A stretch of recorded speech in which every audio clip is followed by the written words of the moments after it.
কয় বউ গো তোমার নামে সব স্বর্ণকন্যা যা হঠাইছি সব তোমার নামে, বাড়ি যেটা রাখছি এটা তোমার নামে লিখে দিলাম, যাও টাকা পয়সা সব তোমার অ্যাকাউন্টে, তুমি তো আমার সব।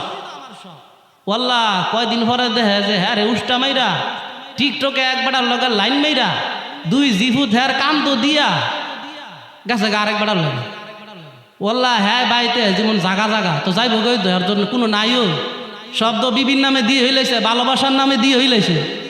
তো ভালোবাসায় তো স্বর্ণ কয় না, টিয়া পয়সা বাড়ি গাড়ি সব লয়ে গেছে গা, আরো 2 জিফুত কান্দ দিয়া। এমন হইতাছে কি হয় না, অহরহর হইতাছে। আইয়া আলাস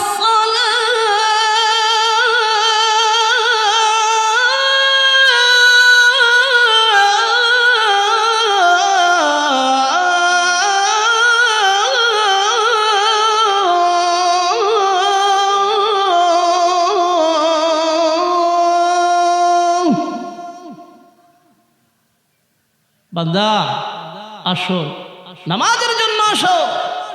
কেমন মুসলমান তুমি, কেমন মুসলমান, কেমন মুসলমান তুমি, কেমন মুসলমান। নামাজের সাথে নাই পরিচয়, মানো না কোরআন। নামাজের সাথে নাই পরিচয়, মানো না কোরআন। তুমি কেমন মুসলমান, কেমন মুসলমান তুমি, কেমন মুসলমান, কেমন মুসলমান তুমি, কেমন মুসলমান। তুমি রমজান এলে রাখো না রোজা, দিনকে করো আঘাত, পয়সা করির নেই কো অভাব, দাও না তো যাকাত। তুমি রমজান এলে রাখো না রোজা, দিনকে করো আঘাত, পয়সা করির নেই কো অভাব, দাও না তো যাকাত। তুমি ইমানদারের বড়াই করো, নেই তোমার ইমান। তুমি ইমানদারের বড়াই করো, নেই তোমার ইমান। তুমি এমন মুসলমান, কেমন মুসলমান তুমি, কেমন মুসলমান। রেখা দে আসরের নামাজের সময় তো হয়ে গেল, চলো না আসরের নামাজটা পড়ে নেই। তবে একটা কথা হলো, আমরা তো মাত্র 2 জন, এখন 2 জনে মিলে যদি জামাতের সহিত নামাজ আদায় করি, তাহলে এই নামাজটা তো পরিপূর্ণ কামেল জামাত হবে না, নাকেস জামাত হয়ে যাবে, পরিপূর্ণ জামাত হবে না, অপরিপূর্ণ জামাত হবে।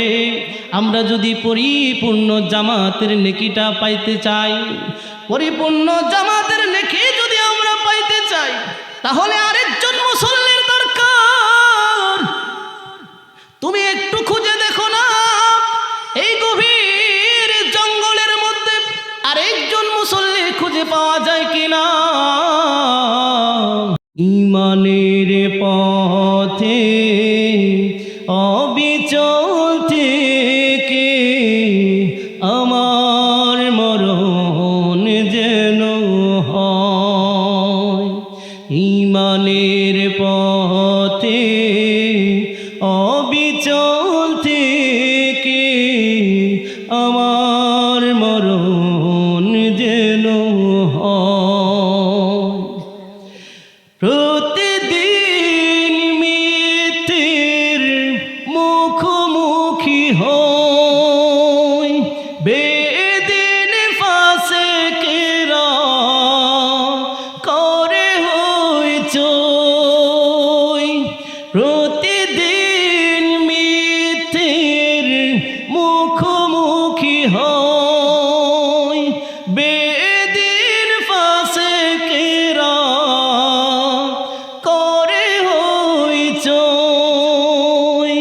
আজাজিলে সে গোড়াহি সুর গায়ে করে তোলে মোহময়।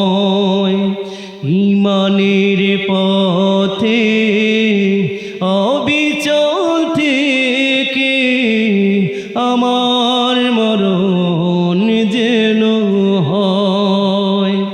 ইমানের পথে অবিচল থেকে আমার মরণ যেন হয়।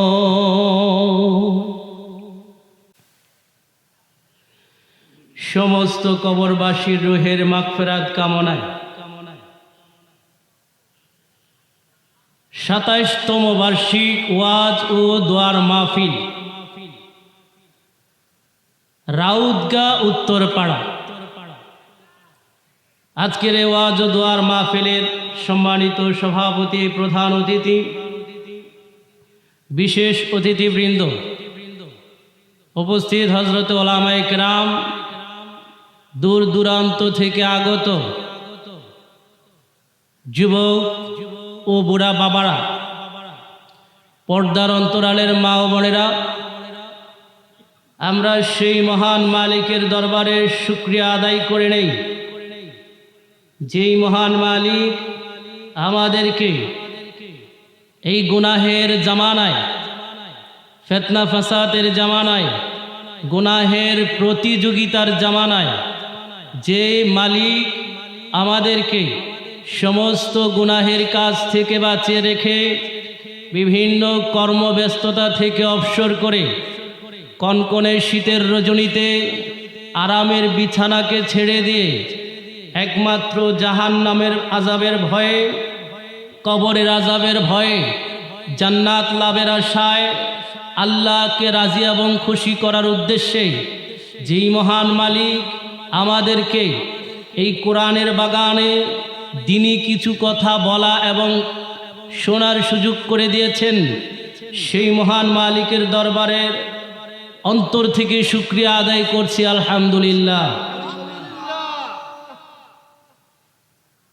এমন একটা গুনাহের জামানায় যেই মালিক আমাদেরকে দয়া করে, মায়া করে জান্নাতি বাগানে বসার তৌফিক দান করেছেন, এতে আমরা খুশি না বেজার?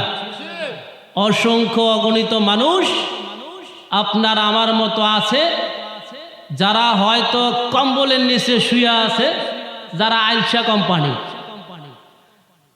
আর কিছু আছে চা অস্টলে বৈশা বৈশা চার মধ্যে সুমা দিতেছে আর এইজনের গিবত করতেছে, কথা ঠিক না বেঠিক?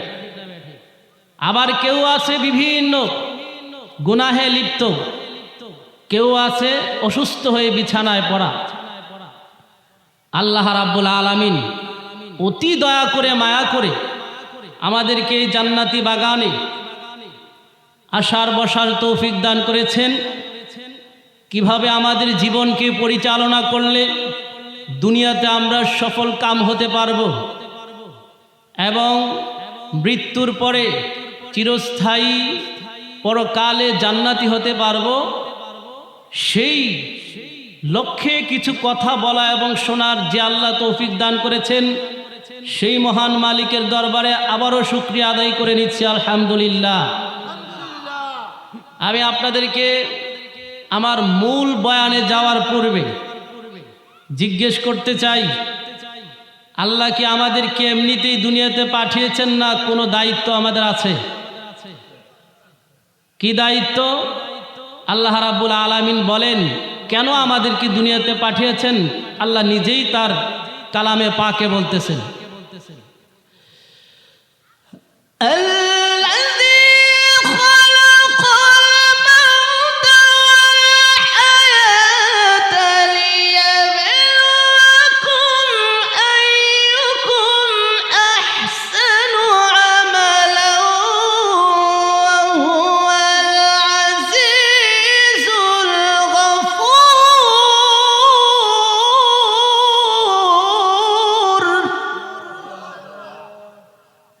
আল্লাহ রাব্বুল আলামিন বলেন,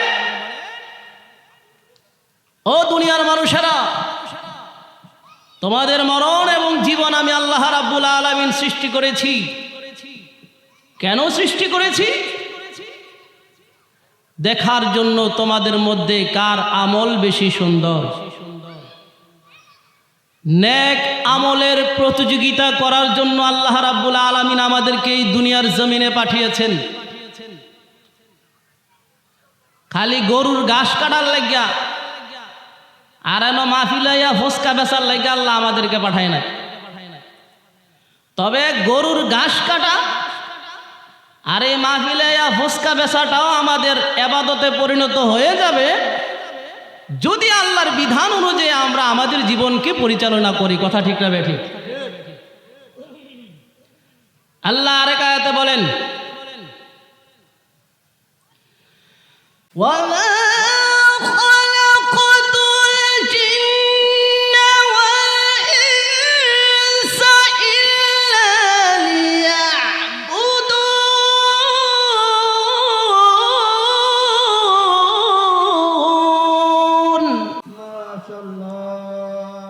আল্লাহ রাব্বুল আলামিন বলেন, আমি জিন এবং মানব জাতিকে সৃষ্টি করেছি একমাত্র আমি আল্লাহ রাব্বুল আলামিনের ইবাদত করার জন্য। অযথা আমি মানুষ সৃষ্টি করি নাই, আমি মালিকের ইবাদত করার জন্য দুনিয়ার জমিনে তোমাদেরকে সৃষ্টি করেছি। আর আমরা কি করছি?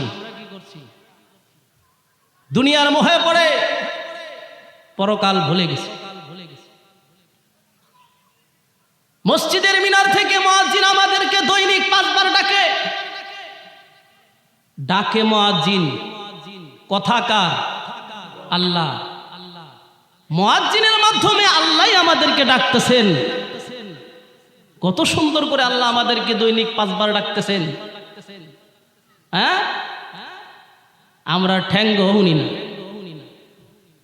ওই দিক দিয়ে মুয়াজ্জিন আমাদেরকে ডাকে, আর আমরা ডিজে গান শুনি, ডিজে গান। কথা ঠিক না বেঠিক? মুয়াজ্জিন আমাদেরকে ডাকে, আল্লাহ দৈনিক 5 বার আমাদেরকে ডাকে। আমাদের দিলের কোনো পরিবর্তন নাই, অথচ কত সুন্দর করে মুয়াজ্জিন আমাদেরকে ডাকতেছে। হাইয়া আলাস সালাহ,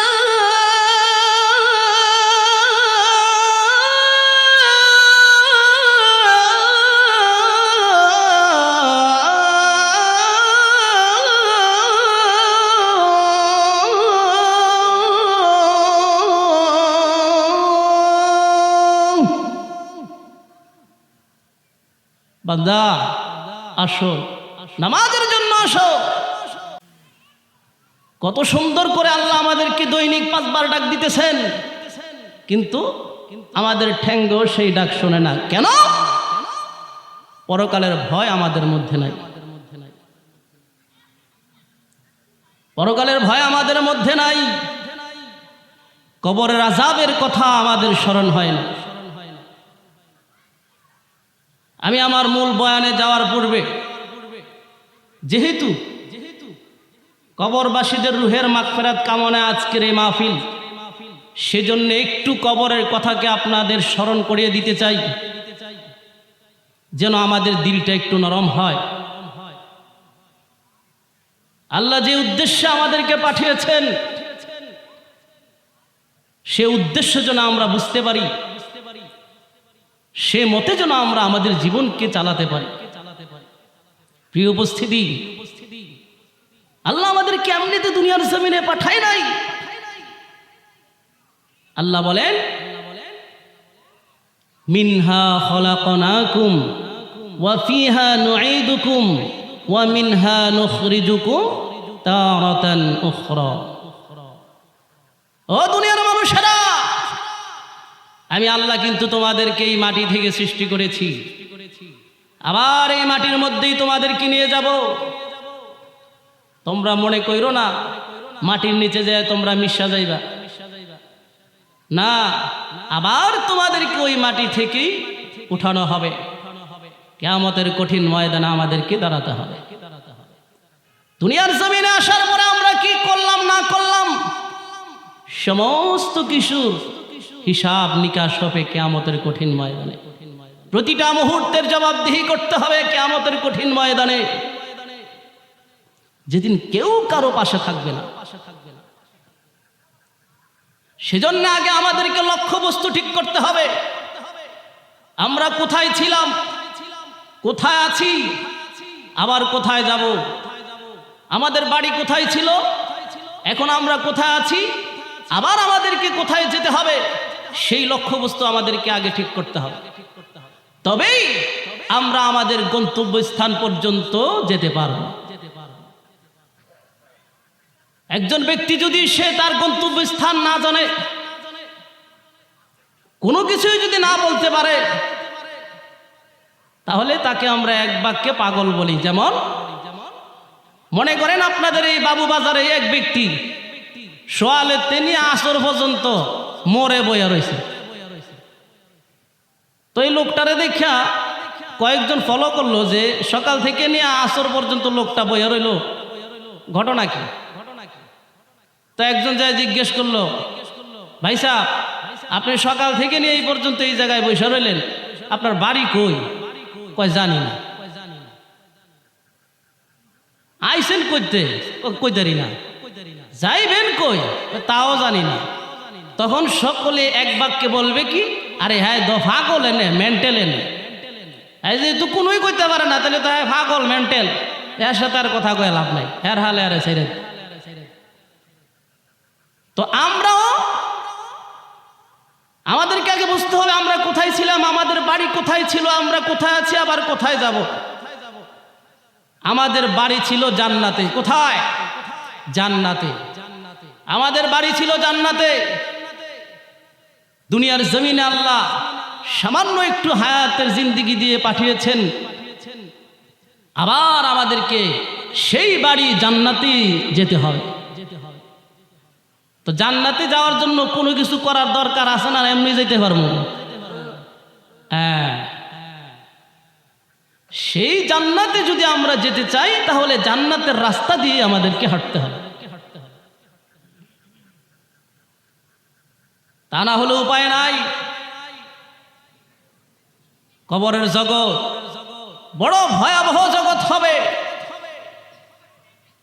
কবরের মধ্যে যদি আমরা ধরা খেয়ে যাই কোনো উপায় থাকবে না। আরে নবীজির বড় বড় সাহাবীরা ছিলেন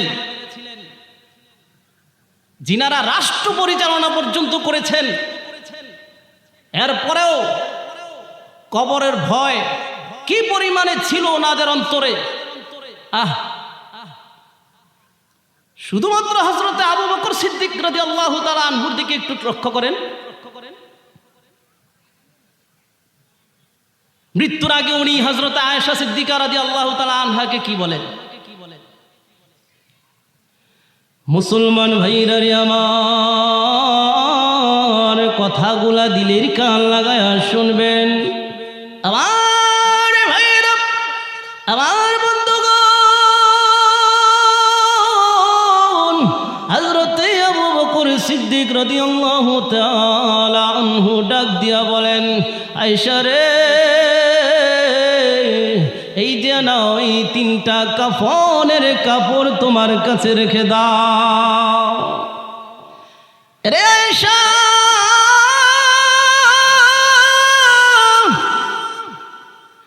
আমি আবু বকর যেদিন দুনিয়া থেকে বিদায় নিয়ে চলে যাব, রে আয়েশা, আমি আবু বকরকে এই 3টা কাফনের কাপড় দিয়া বিদায় দিয়া দিবা।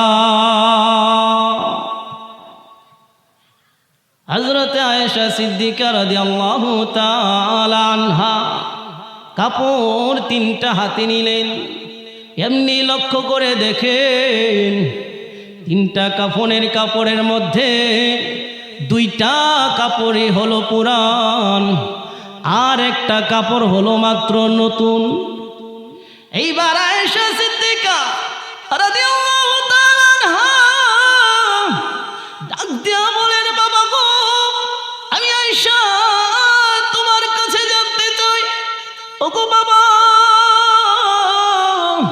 আপনি একজন রাষ্ট্রপ্রধান হওয়ার পরেও কেন 3টা কাফনের কাপড়ের মধ্যে 2টা কাপড় পুরান দিলেন?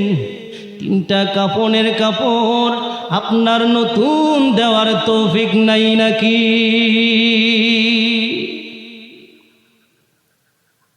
এই কথা বলার পরে আবু বকর সিদ্দিক রাদিয়াল্লাহু তাআলা আনহু ডাক দিয়া বলেন, রে আয়েশা, 3টা কাফনের কাপড়ের মধ্যে 2টা কাফনের কাপড় পুরান বলে তুমি টেনশন করো না। 2টা কাফনের কাপড় পুরান বলে তুমি টেনশন করো না, চিন্তা করো না।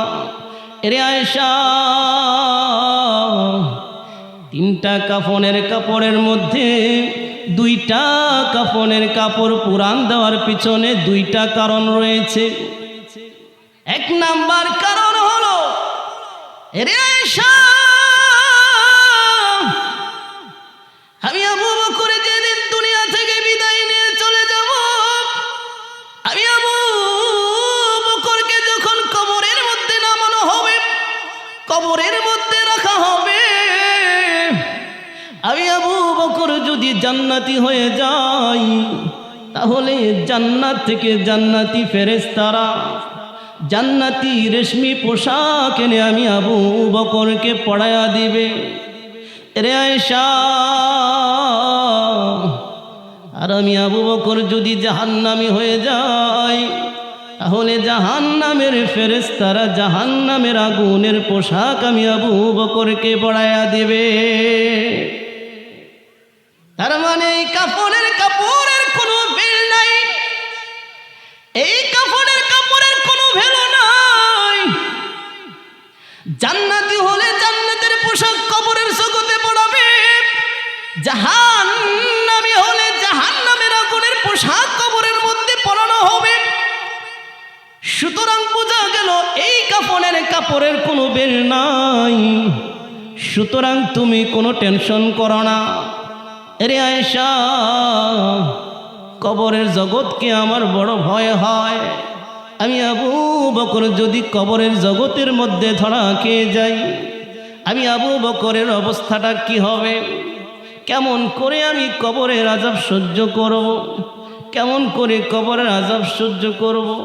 বড় ভয়াবহ ওই কবরের আযাব হবে। কবরের আযাব কত কঠিন, সইতে আমি পারিব না। মৃত্যু যন্ত্রণা কত কঠিন, সইতে আমি পারিব না। ও গো দয়াময় হে রহিম, চাই যে তোমার শুধু করুণা। কবরের আযাব কত কঠিন, সইতে আমি পারিব না। মৃত্যু যন্ত্রণা কত কঠিন, সইতে আমি পারিব না। মসজিদের ওই পালকিখানা আসবে সবার ধারে সবার জানা। মসজিদের ওই পালকিখানা আসবে সবার ধারে সবার জানা। বড়ই পাতার গরম পানি শেষ গোসল দিবে হে মনা। গোসল শেষে সাদা কাফনে চির বিদায় দেবে সব জনা। গোসল শেষে সাদা কাফনে চির বিদায় দেবে সব জনা। কবরের আযাব কত কঠিন, সইতে আমি পারিব না। মৃত্যু যন্ত্রণা কত কঠিন, সইতে আমি পারিব না। ও গো দয়াময় হে রহিম, চাই যে তোমার শুধু করুণা। কবরের আযাব কত কঠিন, সইতে আমি পারিব না। মৃত্যু যন্ত্রণা কত কঠিন, সইতে আমি পারিব না। আমার ভাইয়েরা, আমার বন্ধুগণ, হযরত আবু বকর সিদ্দিক রাদিয়াল্লাহু তাআলা আনহু ডাক দিয়া বলেন, আয়েশা রে, যেহেতু কবরের জগতে জান্নাতি হলে জান্নাতি পোশাক পরিধান করানো হবে, আর জাহান্নামী হলে জাহান্নামের আগুনের পোশাক পরিধান করানো হবে। এই হলো এক নাম্বার কারণ।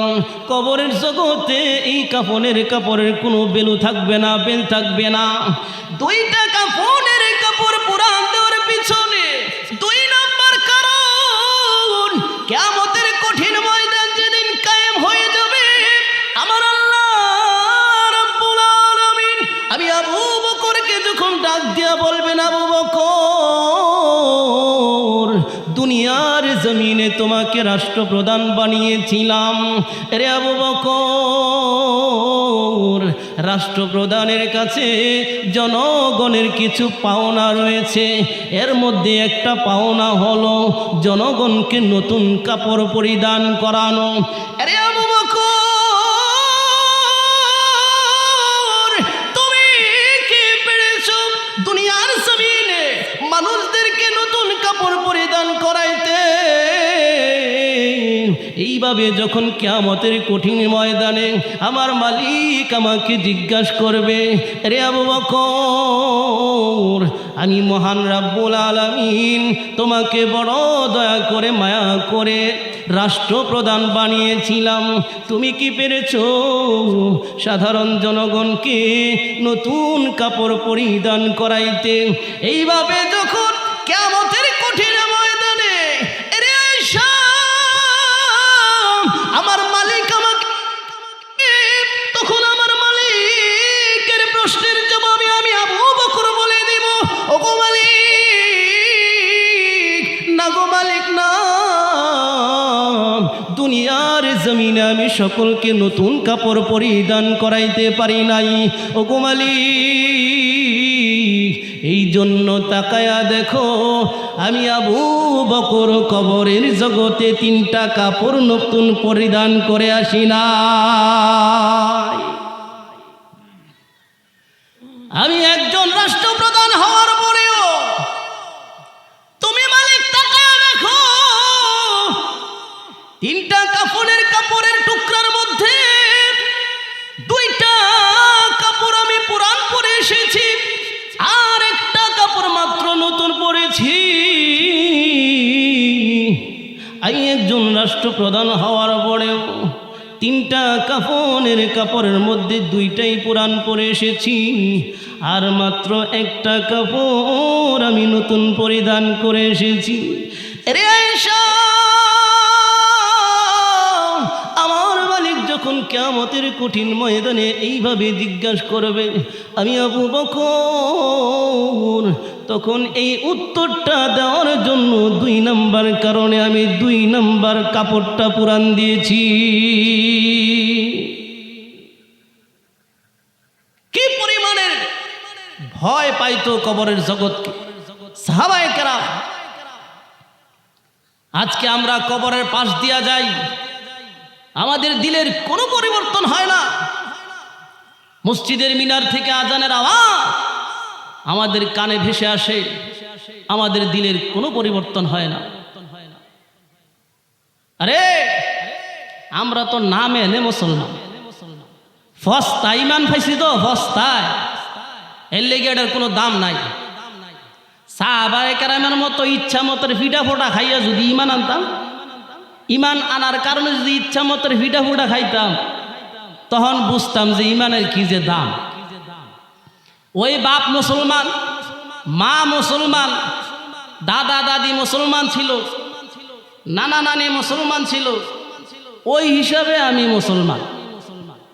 মূলত মুসলমানের কোনো কিছুই আমার মধ্যে নাই, নাই নামাজ, নাই রোজা, নাই হালাল হারাম, কোনো কিছুই আমার মধ্যে নাই। নামে মুসলমান, কামে মুসলমান।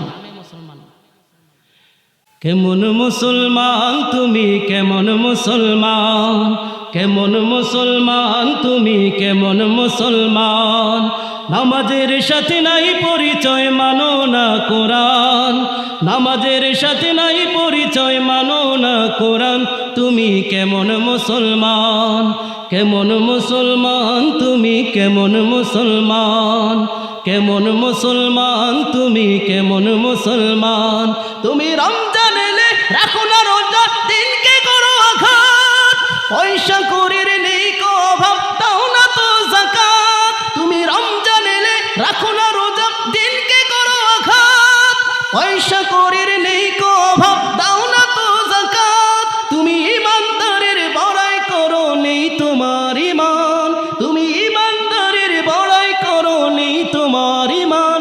তুমি এমন মুসলমান, কেমন মুসলমান তুমি, কেমন মুসলমান, কেমন মুসলমান তুমি, কেমন মুসলমান। নামাজের সাথে নাই পরিচয়, মানো না কোরআন, নামাজের সাথে নাই পরিচয়, মানো না কোরআন। তুমি কেমন মুসলমান, কেমন মুসলমান তুমি, কেমন মুসলমান।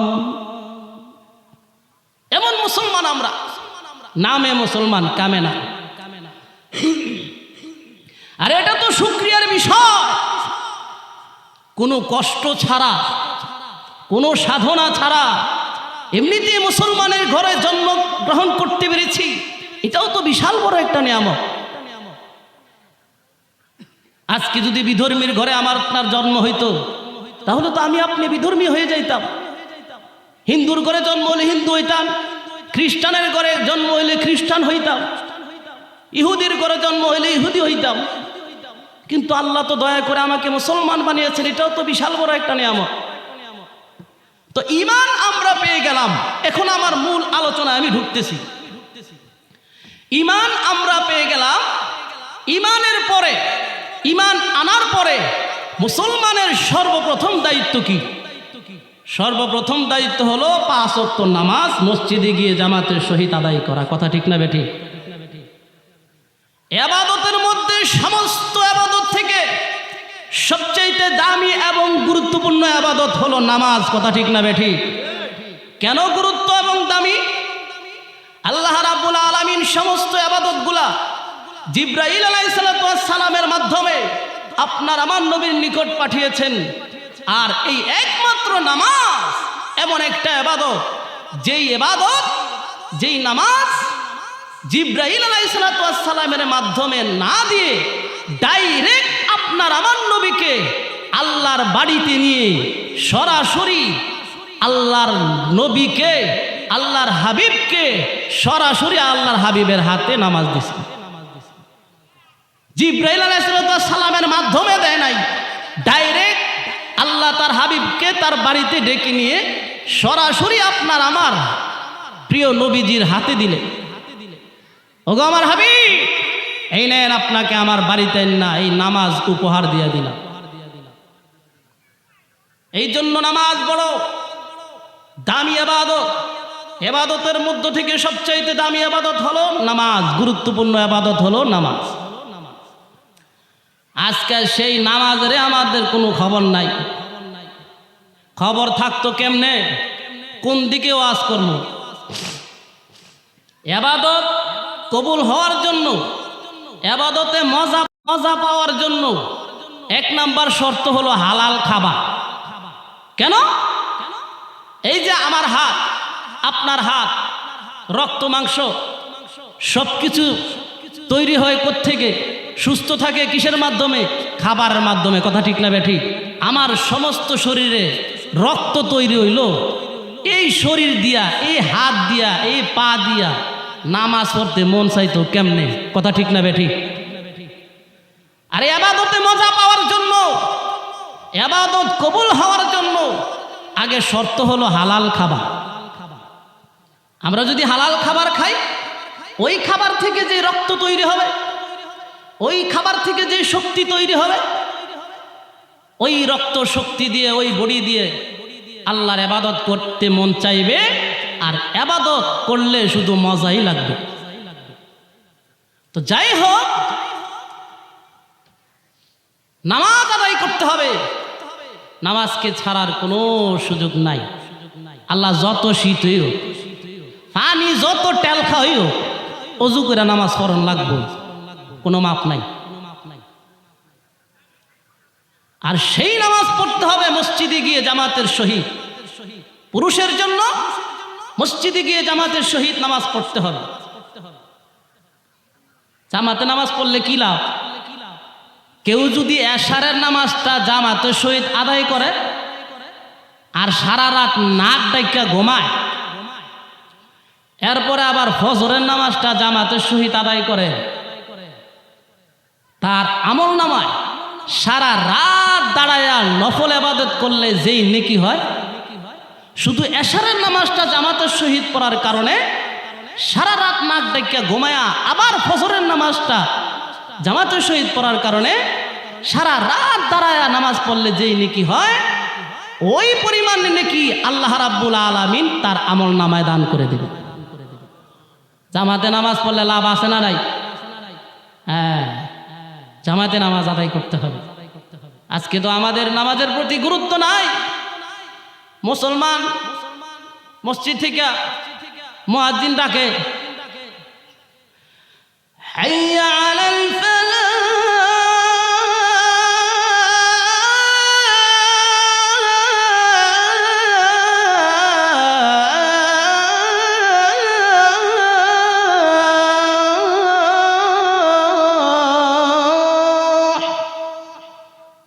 মসজিদ থেকে আমরা ডাকে, আমরা কোনো খবরই নাই, দিলের কোনো পরিবর্তন নাই।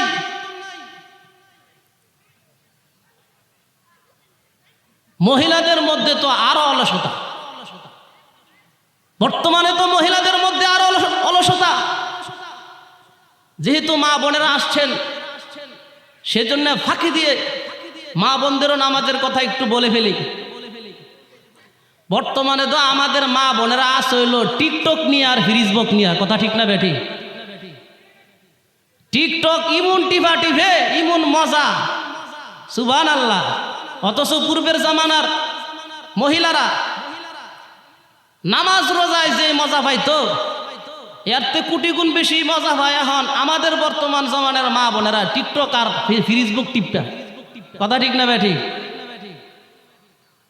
হুদা মজাও না, এই টিকটকের হান্দ হইরা, এই ফেসবুকের হান্দ হইরা নিজের জামাইও ভালো লাগে না, ওই যে সুন্দর সুন্দর দেখে আর মিষ্টি মিষ্টি কথা কয়, আর বারে জামাইরে ফালায় থিয়া, জিফুত ফালায় থিয়া বাগে। বিদেশেতে মাথার গাম পায়ে ফেলে কি পরিমাণ কষ্ট প্রবাসী ভাইরা আমার করেন, এত কষ্ট করে বিদেশ থেকে টাকা পাঠায়, কিন্তু কিছু প্রবাসী ভাইয়েরা আছে একটু ভুলের কারণে, হ্যাঁ ও বউরে ভালোবাসা দিতে দিতে দিতে দিতে বউ গো তোমার নামে সব স্বর্ণকন্যা যা হঠাইছি সব তোমার নামে, বাড়ি যেটা রাখছি এটা তোমার নামে লিখে দিলাম, যাও টাকা পয়সা সব তোমার অ্যাকাউন্টে, তুমি তো আমার সব। ওয়াল্লাহ কয়দিন পরে দেখে যে হ্যাঁ রে উষ্টা মাইরা টিকটকে একবাটার লগে লাইন মাইরা দুই জিফুত হ্যার কান্ত দিয়া গেছে গা আরেক বেড়ার লাগে। ওয়াল্লাহ হ্যাঁ বাইতে যেমন জাগা জাগা তো যাইব গই তো, এর জন্য কোনো নাইও, শব্দ বিভিন্ন নামে দিয়ে হইলেছে, ভালোবাসার নামে দিয়ে হইলেছে, তো ভালোবাসায় তো স্বর্ণ কয় না, টিয়া পয়সা বাড়ি গাড়ি সব লয়ে গেছে গা, আরো দুই জিফুত কান্ত দিয়া। এমন হইতাছে কি হয় না? অহরহর হইতাছে, অহরহর হইতাছে। এডিটতে বাঁচাইতে হইল, এডিটতে বাঁচাইতে হইলে সেকেন্ড থেকে সেকেন্ডে চেক করতে হইব বউ মোবাইলে দেখে কি। যদি দেন হুদা টিকটক বয়ে লয়ে বয়ে থায়, তখন এটা ডিলেট করতে হইব, ইউটিউব ডিলেট করতে হইব। বেশির থেকে বেশি স্বামী যেহেতু বিদেশ, ইমুটা চালানোর লেগে দেওয়া যাব, ইমুতে খালি স্বামীর লগে ফোন করার লেগে। আর যদি দেখেন সারাদিন টিকটক টিপে তো কারবার শেষ। এরপরে কি হইল? দুই সন্তান কান্দ দিয়া, এরপরে ধন সম্পদ সব লইয়া ওই যে বেটার তাইলো হইরা গেছে গা, সেই বেটা কদিন রসকস খাইয়া টিয়া পয়সাটি মজায়া সেই বেটা হয়ে দিছে ডেঙ্গুর দিয়া সাইরা, তো সাইরা দিছে। এবারে এখন এই বেটি চিন্তা করে, আহারে আমার আগের জামাইরে যে এত বড় ধোকাটা দিয়ে এলাম, আবার দুইটা সন্তান কান্ত ফালায় দিয়ে এলাম, এখন এই বেটাও রাখলো না, রসকস খাইয়া দিছে সাইরা। এই চেহারা লইয়া জামাইয়ের কাছে কেমনে যায়? এরপরে হয়তো বিষ খাইয়া মরে, নয়তো ফাঁসি দিয়া মরে, কথা ঠিক না বেঠি? সেজন্যে সংসার যদি সুন্দর করতে চান, বউকে ভালোবাসবেন, অবশ্যই বিবিকে ভালোবাসবেন, মহব্বত করবেন। এত মহব্বত না, ওই টিকটক আর ফেসবুক দিয়া মহব্বত না। বিবির যা কিছু লাগে সব কিছু পূরণ করবেন, অন্তর দিয়া মহব্বত করবেন, কিন্তু করে দিগলা সারা গরুর মতো ছেড়ে দিয়েন না। কিছু খোঁজ খবর রাখেন, কোন ভাই সাহেবের লোক কথা কয়, কোন খালাতো ভাই, কত জাতের খালাতো ভাই যা বার হয় জামাই বিদেশ গেলে গা, এটা জামাই বাইর থাকলে থায় না, বিদেশটা গেলে গাই আমার এই ভাই আমার হেই ভাই, ভরে দেওয়া যায় এই ভাই দি ভরে কয়দিন ভরে দিই জামাই ওইটাছে নি। তো যাই হোক, মা বোনেরা এখন টিকটক লইয়া এমন মজা, অথচ পূর্বের জামানায় মহিলারা নামাজ রোজার মধ্যে কেমন মজা পাইতে। এক মহিলা এখন তো যে সুযোগ ছাতা কইলে তো খালি কইতাম মন চায়। আগের জমানায় তো মহিলারা পাক করতো ফ্যান আর শোভা দিয়া হুয়াইতে হুয়াইতে চোখ মুখ লাল হয়ে যেত গা, চেহারা কালিকুলা বইরা ভূতের মতো হয়ে যেত গা। আর এখন তো খালি তো সুইচ টিপ দেয়, সুইচ টিপ দেয় খালি, তো রুমের ভিতরে সব, বাইরে আর যাওয়ার লাগে না। তো এক মহিলা পাশের রুমে সুইচ টিপ দা বাদ বয়া দিয়েছে, দিয়া এন মনে করেন হিন্দি সিরিয়াল দেখতেছে টিভির মধ্যে, তো নাটক ইমন লাগা লাগিয়ে আইছে।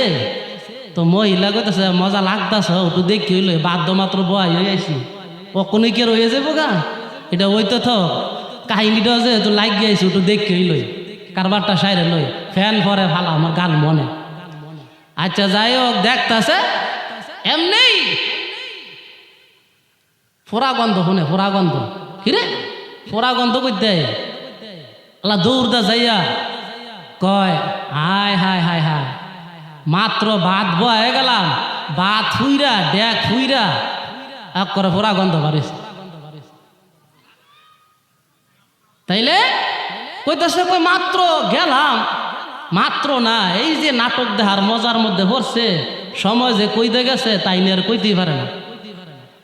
বর্তমান জামানায় মহিলারা টিকটকে যে মজাটা পাইতো, পূর্বের জামানার মা বোনেরা নামাজ রোজার মধ্যে এই মজাটা পাইতো। মুসলমান ভাইরা রে আমার, আল্লাহর প্রিয় বান্দি যখন এশারের নামাজ আদায় করলেন, আমার ভাইয়েরা আমার বন্ধুগণ, আল্লাহর বান্দি এশারের নামাজ আদায় করে এবার নফল নামাজের নিয়ত করে দাঁড়ায়া গেল। বন্ধুরে, মহিলা এবার 2 রাকাত নামাজ পড়ল, আবার 2 রাকাত নামাজে দাঁড়ায়া গেল। আমার বন্ধুগণ, এইবার মহিলা মাত্র 4 রাকাত নামাজ পুরাপুরি কমপ্লিট না করতে করতে এমনি শোনে মসজিদ থেকে ফজরের আজানের আওয়াজ আসছে।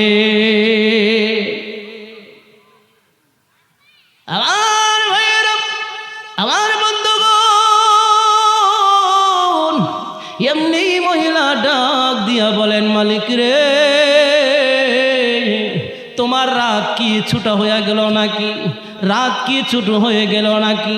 মাত্র নামাজের মধ্যে দাঁড়াইলাম, মাত্র 4 রাকাত নামাজ আমি আদায় করলাম, কেমন করে এত বড় রাত অতিবাহিত হয়ে গেল? ওগো মালিক,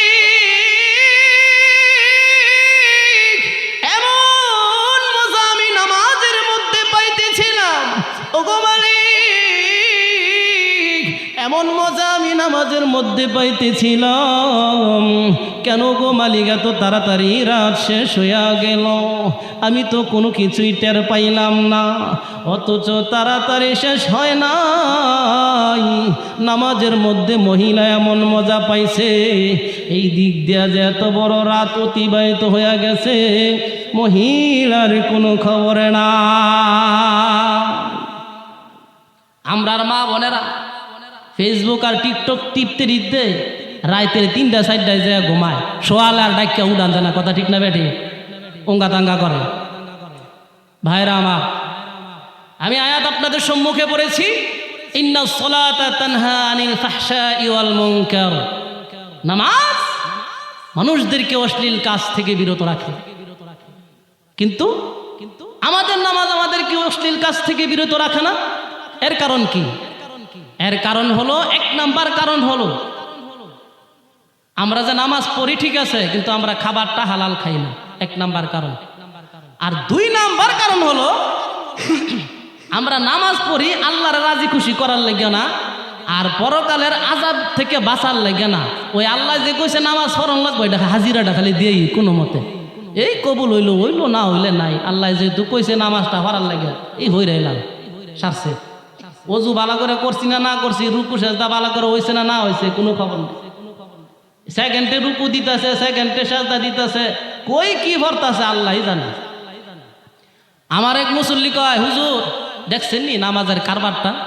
আমার মসজিদের মধ্যে এক বৃদ্ধ লোক আর কি নামাজ যে পড়ে সূরা কেরাত কি পড়ই না না পড়ে আল্লাহ জানে, আউলা ঠুয়ায়। কয় দেখছেন নি হুজুর নামাজের কারবারটা দেখছেন নি? আমি কাও ভাই সাহ এলার ডেট শেষ, ডেট শেষ, ডেট ওভার মা, এটা কইলে আর কারবার হইতো না।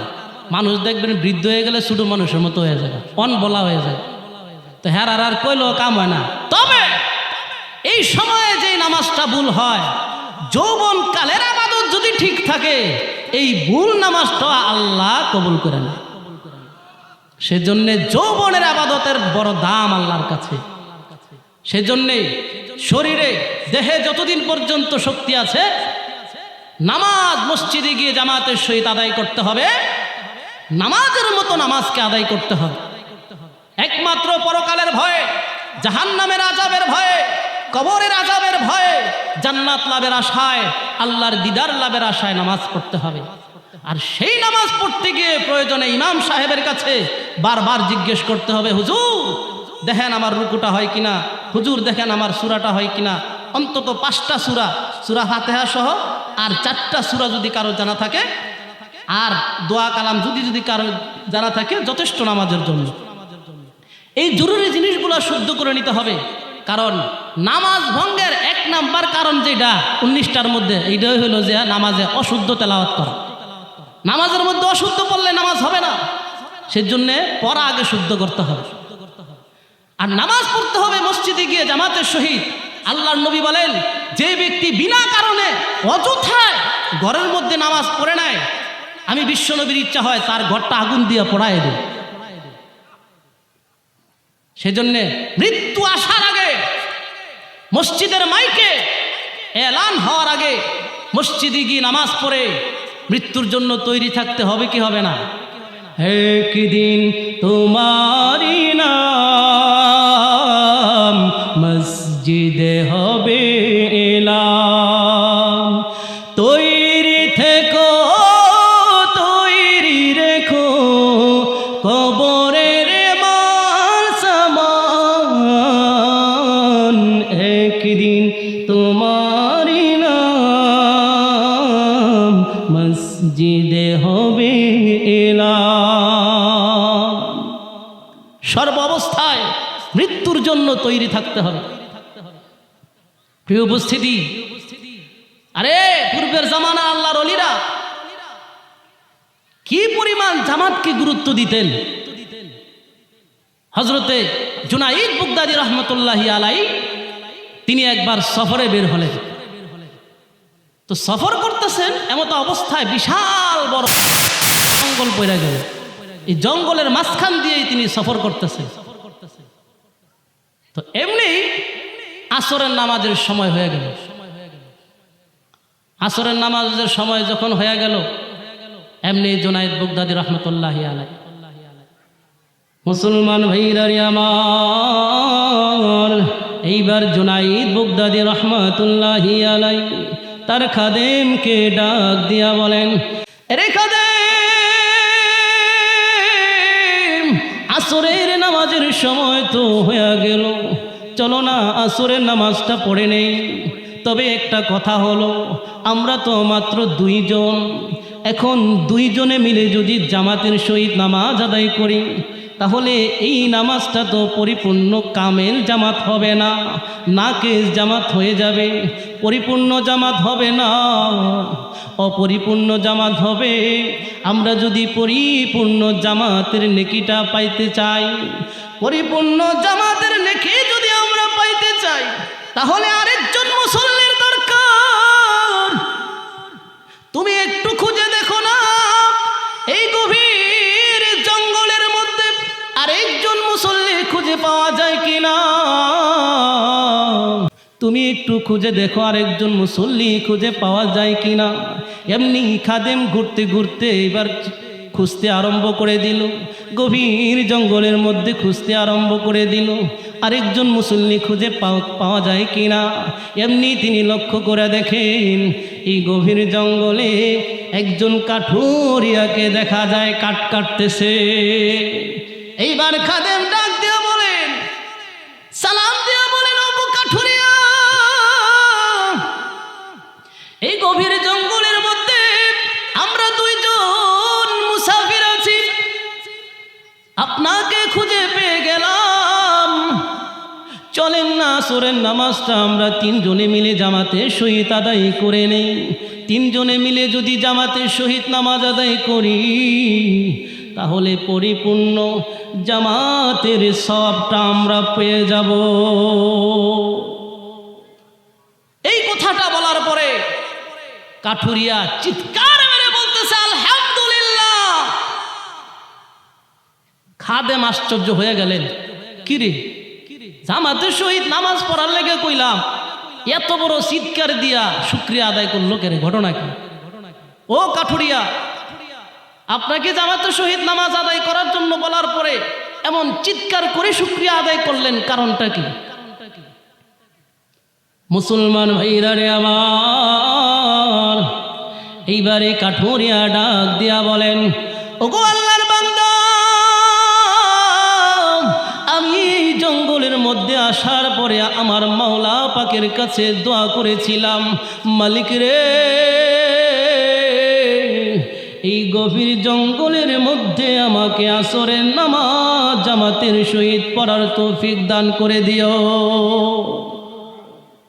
আমি আমার মালিকের দরবারে দোয়া করেছিলাম, এই জন্যই তো আপনাকে আমার পর্যন্ত আমার মালিক নিয়ে এসেছে। এটা নিশ্চয় আমার দোয়া কবুল হয়েছে, আমার দোয়া আমার মালিক কবুল করে নিয়েছে। আমার মালিক বড় দয়াবান, আমার মালিক রহমানুর রহিম। সারা নিশিদিন তোমার দয়ায় পূর্ণ আমার সারা নিশিদিন। আমার ভাইরা, আমার বন্ধুগণ, এইবার খাদেম কাঠুরিয়াকে নিয়ে জুনাইদ বাগদাদি রহমতুল্লাহি আলাইহির নিকট চলে গেলেন। এইবার জুনাইদ বাগদাদি রহমতুল্লাহি আলাইহি ডাক দিয়া বলেন, ওগো কাঠুরিয়া, আমরা দুইজন হইলাম মুসাফির, আপনি হইলেন মুকিম, সুতরাং আপনি ইমামতিটা করেন, আমরা মুক্তাদি হয়ে আপনার পিছনে দাঁড়ায়া যাই, আপনি ইমাম হয়ে নামাজের মধ্যে দাঁড়ায়া যান। আমার ভাইয়েরা, আমার বন্ধুগণ, এইবার কাঠুরিয়ার ইমামতিতে আসরের নামাজ শুরু হয়ে গেল।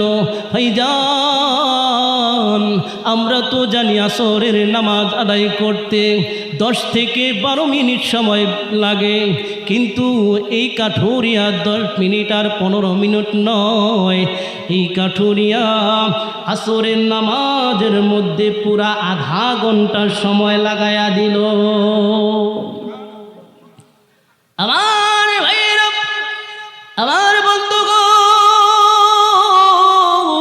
এইবার নামাজ শেষ হওয়ার পরে জুনাইদ বাগদাদি রহমাতুল্লাহি আলাইহি মনে মনে বলেন, আহারে, যেই ব্যক্তিটা আসরের নামাজ আধা ঘন্টার সময় লাগায়া আদায় করে, ওই ব্যক্তিটা তো সাধারণ কোনো মানুষ হবে না, সাধারণ কোনো ব্যক্তি হবে না। অবশ্যই অবশ্যই তার পরিচয় নিয়ে আমি এখান থেকে যাব। আমার ভাইরা, এবার কাঠুরিয়া যখন নামাজ শেষ করে চলে যাইতে চায়, এরে বাজান, এইবার জুনাইদ বাগদাদি ডাক দিয়া বলেন, ওগো কাঠুরিয়া, কোথায় যান, একটু দাঁড়ান, দয়া করে আপনি আপনার পরিচয়টা আমাকে একটু দিয়া যান। এমনি কাঠুরিয়া ডাক দিয়া বলেন, ওগো আল্লাহর বান্দা, আমার হাতে এই মুহূর্তে সময় নাই, পরিচয় দেওয়ার মতো আমার হাতে সময় নাই। বাড়িতে আমার সন্তানগুলা ক্ষুধার যন্ত্রণায় ছটফট করে আর কাঁদে। এই গভীর জঙ্গল থেকে আমি কাঠ কেটে বাজারে নিয়ে বিক্রি করব, এরপরে বাজারে বিক্রি করার পরে বাজার থেকে বাজার নিয়ে বাড়িতে যাব। আমার ক্ষুধার্ত সন্তানগুলা খানা খেয়ে তাদের ক্ষুধা নিবারণ করবে। যেই মাত্র এই কথাটা বলল, এমনি জুনায়েদ বাগদাদী আরো আশ্চর্য হয়ে গেলেন। আহারে, তার সন্তানগুলা বাড়িতে উপবাস, তার সন্তানগুলা বাড়িতে ক্ষুধার যন্ত্রণায় কান্দে। এমত অবস্থায় নামাজ